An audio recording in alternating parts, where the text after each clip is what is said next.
Hey guys, Adam from IamTheTrend.com, and I am here tonight to talk about t-shirt packaging. We've talked about this a lot on I'm the Trend TV as well as IamTheTrend.com, and I figured it'd be cool to sit down, go over some custom t-shirt packaging, show you some of the best I've seen, and show you how to actually do it on a budget if you are an indie clothing line looking to do custom packaging but don't have a huge budget to do so. So one of the questions that we get a lot is, do we think it's worth it for a company to spend money on custom packaging? Does it enhance the experience for the customer, the consumer? And my answer over time has basically been, if you can print custom packaging without having the customer have to pay for it necessarily, it's a good move. So let's just say you want to make custom boxes for your clothing line. And it's going to run you an extra, let's just say $3 to $4 a box, depending on how custom it is and how many you're ordering. Now, if you could absorb that cost into what you're already doing, hey, go for it. But if you're going to put that on somebody and make them pay for the extra amount of clothing, say the shirt was $25, and you're going to now charge them $29 just for the box, probably not a good idea. People don't want to pay for the packaging. People just want it as an experience. So, that being said, there's a lot of ways to do packaging that I've seen for clothing companies that have sent us stuff for I'm the Trend TV, and we're going to go over a few of them today. I'm going to start with the most elaborate and kind of work backwards. So this box will probably look very familiar to many of you guys. This is the Johnny Cupcakes box. It's actually their old box. They just switched their packaging pretty recently here. But obviously some high-level stuff. Whenever you order from Johnny Cupcakes, it's all about the experience. Everything Johnny does is about the experience. So you're definitely not going to expect a plain mailer to show up. That being said, shipping and handling on this was around $8. So he definitely is charging more for his packaging, which kind of goes against what I said earlier. But let's face it, he can do it. He can get away with it. He's built up his brand to a certain level that people are willing to pay for that. So obviously starting out, you're not able to do that, and you need to absorb the cost into your packaging. So yeah, this is their box. And if you actually go, you can order one of these as well, or if you went to their store. We met up with Johnny and interviewed him in Chicago on his suitcase tour. And a very cool idea. Obviously, Johnny Cupcakes, cupcake box or donut hole box ties in with the branding. Then two other boxes that have been sent to me that really have just stuck out is one is, this is from I Miss You, The Inside Out. This is actually a relatively new company. I'm not sure where they came up with all the extra capital for their first line to actually make a custom box, but hey, they have done it, and their t-shirts were actually around 25 bucks, I believe, which they kept the price down and enhanced the experience. When we're talking experience in packaging, our customer experience is,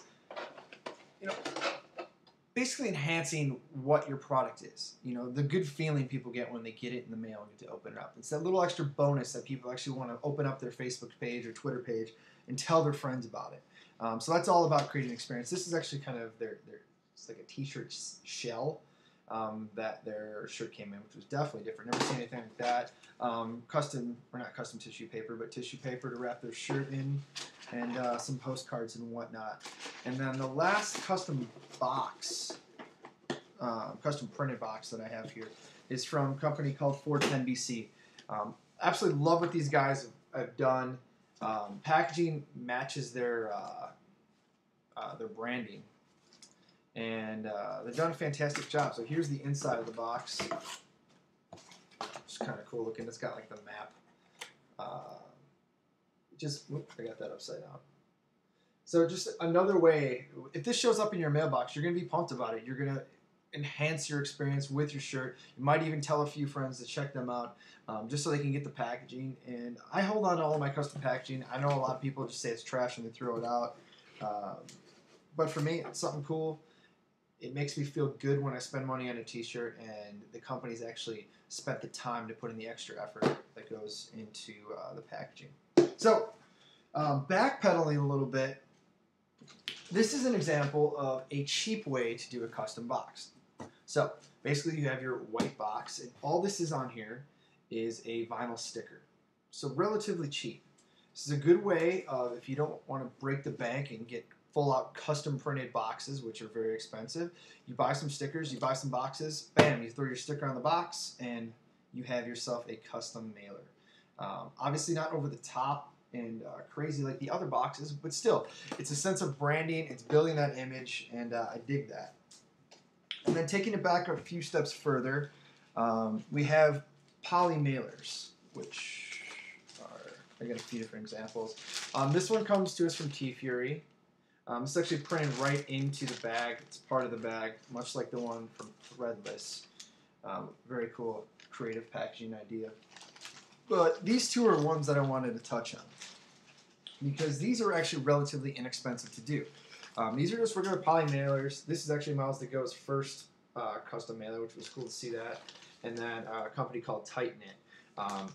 Basically what it is they've screen printed right onto the bag. Okay, which is cool about this is most most screen printing companies can do this. I actually work part-time for StoreNV.com, and we do this relatively cheap. If you wanted to get 500 mailers done, they're basically $1 a piece, or if you want to do 1,000, like 85 cents a piece. Basically, the point is it's $1. It's a very cheap way to enhance your package, enhance your customer's experience with your product, and it's cool. I mean, it might not be worth it for all clothing companies to do this, but if you're looking to build like a cohesive image and take your brand the next step or separate it from the rest, it's a relatively inexpensive way to do so. I mean, yes, can you go on eBay and buy poly mailers, 100 of them for $5 or less? Definitely. But if you're, like I said, if you're looking for a relatively inexpensive way to set yourself apart from the crowd, screen printed poly mailers. So talk to whoever screen prints your clothing, or if you screen print with StoreNV, which you should, you can hit me up at adam@storenv.com and get you some info on that stuff. And then last but not least, Shirtfight. Good old Shirtfight. When are you coming back? This is a paper bag that's been printed on. I'm not sure what this costs. I'm sure, once again, relatively cheap. Do a Google search. But just some ideas if you're a clothing company looking to do something different. Options are out there. And not all of them are super expensive. You just got to use the old brain and look for something else. Second part of packaging that we get are the extras that are inside. The stuff that you weren't expecting at all. And here's some of the most creative ones, all different types of extras that I've gotten. This one comes to us from Shirtfight. It's a thumb wrestling ring, which is pretty awesome. The ring pops out or punches out. You can actually, it doesn't. Is it perforated? Yeah, it is perforated. You might have to cut it, scissors. But yeah, very funny idea. Plays on their whole Shirtfight image. Each guy gets a belt. Oop, that's that finger. And then you put your thumbs through the ring and battle it out. Would I do this? Probably not, but I think it's hilarious, and have I talked about this to people? Yes. Spreading that branding image and the word about their company, and all they had to do was think of a creative idea and make some half-sheet color postcards, which you could probably do at Kinko's on the cheap. Speaking of postcards, I'm not usually a huge fan of postcards. Here's some examples of postcards. This one's from Start, Electric Zombie, Scummy. Unless, to me, I throw these out right away if I'm not keeping them for demonstrative purposes. They just do not do much for me. Some other ideas to make these more worthwhile is to put a coupon code on it, perhaps, or like Scummy's here. They show that this is number 5 out of 40, which is cool. It makes you feel like your shirt's limited, per se. And then I've got a little time right now. I got to keep it under the 10-minute limit. Some other cheap things to do. Bracelets. This one's from Tighten It. This one's from Cure Apparel. I actually have a black one that I wear all the time. Trading cards, stickers, and buttons. All very cheap ways to enhance your customer's experience without all breaking the bank. So I hope you enjoyed that. Hopefully it gave you some good ideas for custom packaging. And I'm Adam from I'mTheTrend.com. Make sure to check us out.